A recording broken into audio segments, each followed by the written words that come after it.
What's up everyone, I'm back with another video. I just came out of the movie theater. I just came out right now home and I watched Winnie the Pooh Blood and Honey 2. This is an exclusive movie that at least here in Canada we only have it for 3 days only, so I was struggling to find like a ticket for this, but I'm glad I found it because I really was intrigued to see what they're going to do now with this new installment with more budget, and especially now we have a universe, the Twisted Childhood universe. It's official, guys. What we thought was just a joke, we just spoke it like that, now it's reality. It's gonna be a blast to see like what they're gonna cook for us, you know.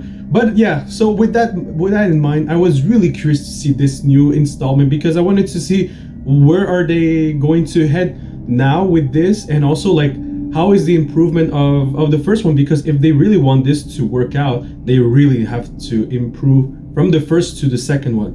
And I'm glad to say that they actually did it. So like honestly, this is really based off what I'm feeling right now, you know. I don't really have a script for this, so I'm just going to shoot you guys the things that I like, the things that I don't like. Sorry in advance if it's a bit messy, but yeah. So the first thing I really enjoy, it's actually, you can feel that now there's more budget in this movie. Like honestly, first of all, I remember in the first one, you can clearly see that someone is wearing a mask. But in this one, you can clearly see there's a lot of makeup work, and actually it works actually really good. And also the kills are actually more believable, let's say like that.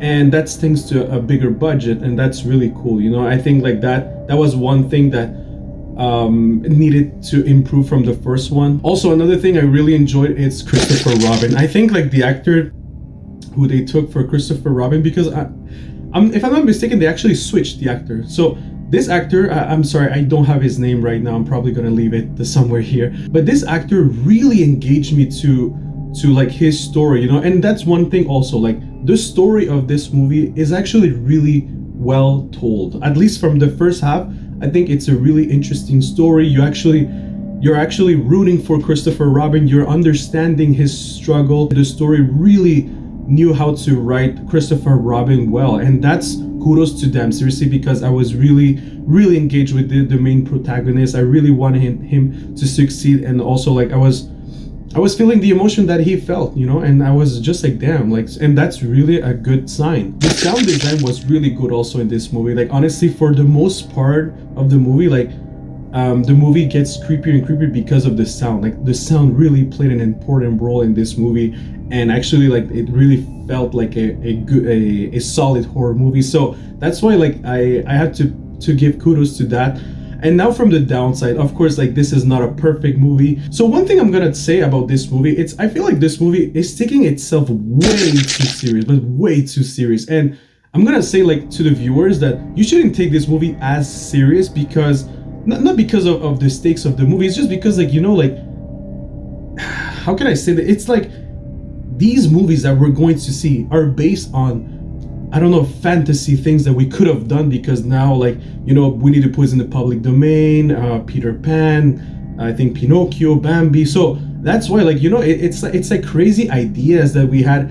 I don't know, just like that we were like, oh, what if we do a horror movie about this? So that's why, like, it kind of feels like I'm really surprised that this movie is taking itself way too serious for an idea that was kind of silly, you know. And but anyway, that's just me. I think the movie could be a bit more, not funnier, just like how can I say this, like just like really understand where it's supposed to be situated. Like for example, Friday the 13th or Nightmare on the Elm Street, they are self-aware that they're kind of silly as well. They're serious killers, but also like they kind of acknowledge that with some of the aspects of the movie. But this is way too serious, like, you know, they try their best to be as serious as possible. And that's one thing I think, just me personally, I think that's something they should be cautious about. But anyway, that's just me. Another thing I will say, it's that I think the production design was a bit poor, and also the editing. Okay, so for example, you have one scene that's happening, all right, in a house, and then on the next scene there's someone who's entering that house, and she's supposed to be in the same house, but you can clearly see she's not in the same house at all. And a lot of times they kind of do those little mistakes like that. But yeah, so of course that's some stuff we notice and we kind of laugh about it, or it could take us away a little bit from the movie. But I'm gonna say that actually the first part of the movie, I really enjoyed it a lot. But there's something that happens after. There's something that they do that completely takes me out of the movie a little bit. Like, I don't know, it was just like a little bit too much. For a movie that's supposed to be so serious, that they're focusing so much on the things, like, because this movie also, they tell you the backstory of Winnie the Pooh, the backstory of Christopher Robin, how everything kind of started. So, you know, like, that's why they're really making sure that everything actually plays like a very serious movie. So that's why when you go to that last act, I'm like, wait, what's going on here? Like this kind of, I don't know, man. I would see this in, I don't know, the Elm Street movies, you know? So that's why I'm a bit like, wait, what? And that kind of took me a bit away because, it, like I said, doesn't make too much sense.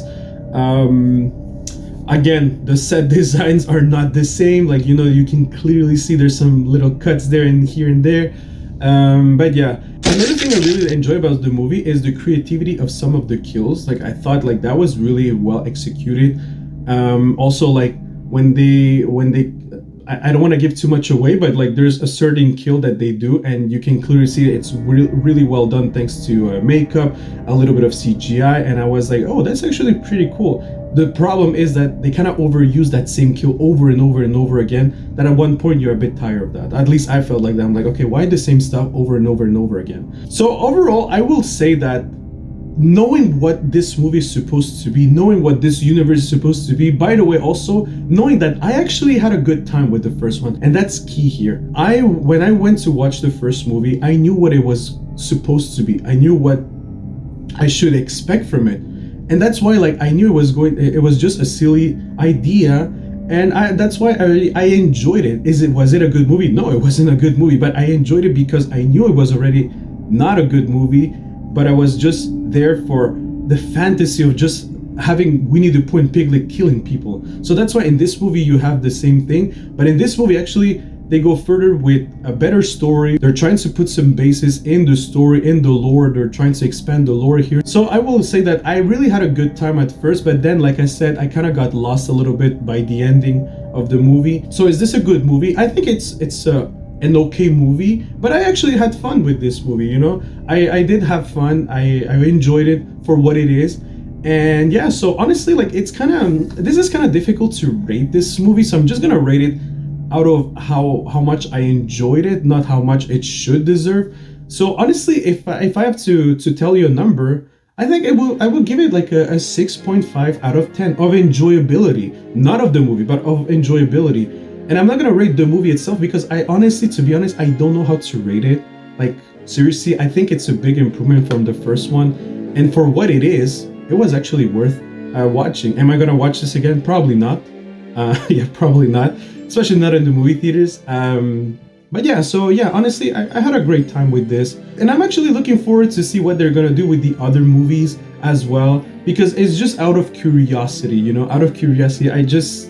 I want to see where this is going to lead. But anyway, guys, tell me on the comment section down below, what did you think about this movie? Did you think it was worth it? Do you think they should stop completely this twisted childhood universe? Or are you really looking forward? Tell me all that on the comment section down below, please.